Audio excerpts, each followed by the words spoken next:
નાતાલ નોવેના ચોથો દિવસ.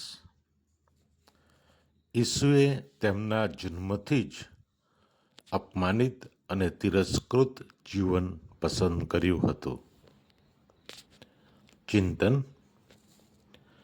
નવજાત તારણહારને શોધવામાં મદદ કરવા માટે દૂતે જે ચિહ્ન આપ્યું હતું તે ઈસુની દીનતા અને નમ્રતા તરફ નિર્દેશ કરે છે.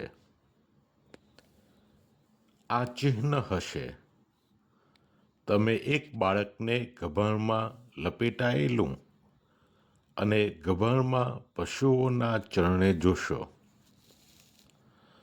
સ્વર્ગના રાજા અને ઈશ્વરપુત્રે નમ્રતામાં જન્મવાનું પસંદ કર્યું, કારણ કે તેઓ અભિમાન અને અહંનો નાશ કરવા આવ્યા હતા.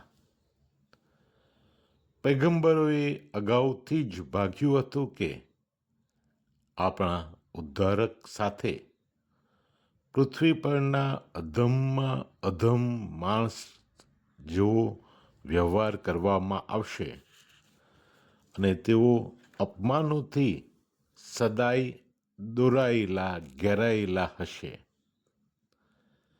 ઈસુએ ખરેખર માણસોનો તિરસ્કાર સહન કરવો પડ્યો. તેઓને દારૂડિયો, કપટી, ખસી ગયેલો એવો માણસ, પાખંડી કહેવામાં આવ્યા. તેમના દુઃખ સહનના સમયે તેમણે ભારે બદનામી સહન કરી. તેમના શિષ્યોએ તેમને છોડી દીધા. તેઓમાંના એકે 30 માટે તેઓને વેચી દીધા અને બીજાએ તેઓને ઓળખવાનો પણ ઇનકાર કર્યો. તેમને ગુનેગારની જેમ સાંકળોથી બાંધીને ગલીઓમાં ફેરવવામાં આવ્યા. મૂર્ખ તરીકે તેમની મજાક ઉડાવવામાં આવી. નકલી રાજા તરીકે કાંટાનો તાજ પહેરાવવામાં આવ્યો. તેઓને લાફા મારવામાં આવ્યા અને તેમના પર થૂંકવામાં આવ્યું.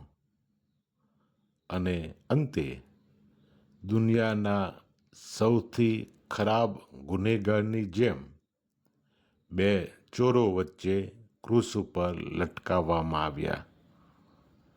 સંત બર્નાર્ડ કહે છે, જે સૌથી ઉમદા છે તેઓ સાથે સૌથી અધમ વ્યવહાર કરવામાં આવ્યો હતો.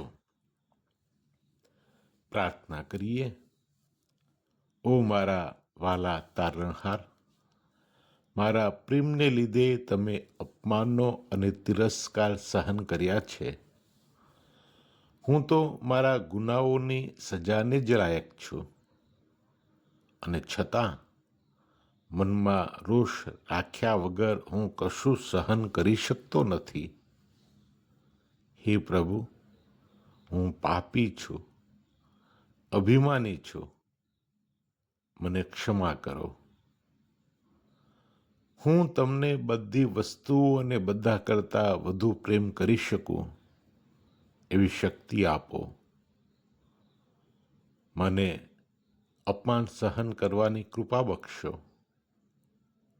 હે માતા મરિયમ, તમારા પુત્રને મારા માટે પ્રાર્થના કરતા રહેજો. આમીન.